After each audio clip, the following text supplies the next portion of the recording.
Hi friends, అందరికీ good morning. ఈరోజైతే నేను ఒక మంచి రెసిపీతో మీ ముందుకైతే వచ్చాను. ఇది జ్యూసు. ఇక్కడ గుమ్మడికాయ గింజలు, పంప్కిన్ గింజలు, మన ఇది సన్ఫ్లవర్ గింజలు అన్నీ ఒక్కొక్క స్పూన్ అయితే తీసుకున్నాను. నేను చేతితో తీసుకున్నాను. ఒక స్పూన్ మందం తీసుకున్నాను. ఇప్పుడైతే జీడిపప్పు ఒక 6-7 వేసుకోవచ్చు. సోయా సీడ్స్ కూడా ఒక స్పూన్ వేసుకున్నాను నేను ఇక్కడ. ఎండు ఖర్జూర కానీ వేసుకోవచ్చు. నా దగ్గర లేదు కాబట్టి వేయట్లేదు నేనైతే.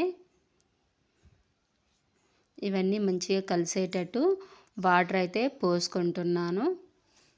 ఖర్జూర వేస్తే కూడా మంచిగా ఉంటుంది. ఇదైతే 4-5 గంటలు అయితే నానాలండి, లేదా నైట్ నానేసుకుంటే సరిపోతుంది. నేను నైట్ నానేసుకొని ఎర్లీ మార్నింగ్ అయితే ఈ విధంగా మిక్సీ పట్టుకుంటున్నాను. ఇప్పుడైతే నేను 4 అరటిపండ్లు కూడా తీసుకున్నాను. పెద్ద సైజు ఉంటే 2 తీసుకుంటే సరిపోతుంది.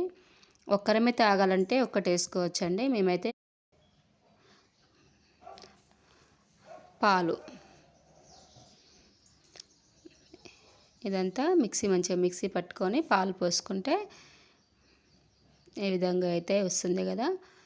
మళ్ళీ ఒకసారి పట్టుకుంటే మెత్తగా వస్తుంది. మా పిల్లలకేమో కొంచెం అవి తాగలాలన్నమాట గింజలు. మళ్ళీ మెత్తగా పట్టానని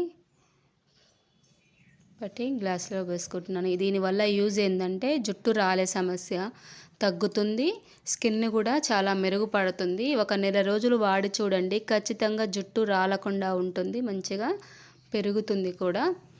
మా వాళ్ళు మళ్ళీ పైనంగా వేసుకుంటారు, అవి తగలాలట వాళ్ళకి. మా పిల్లలైతే పైనంగా మళ్ళీ గుమ్మడికాయ గింజలు, పంప్కిన్ గింజలు, జీడిపప్పు అవన్నీ కొన్ని పైనంగా వేసుకుంటారు. బాయ్ అండి.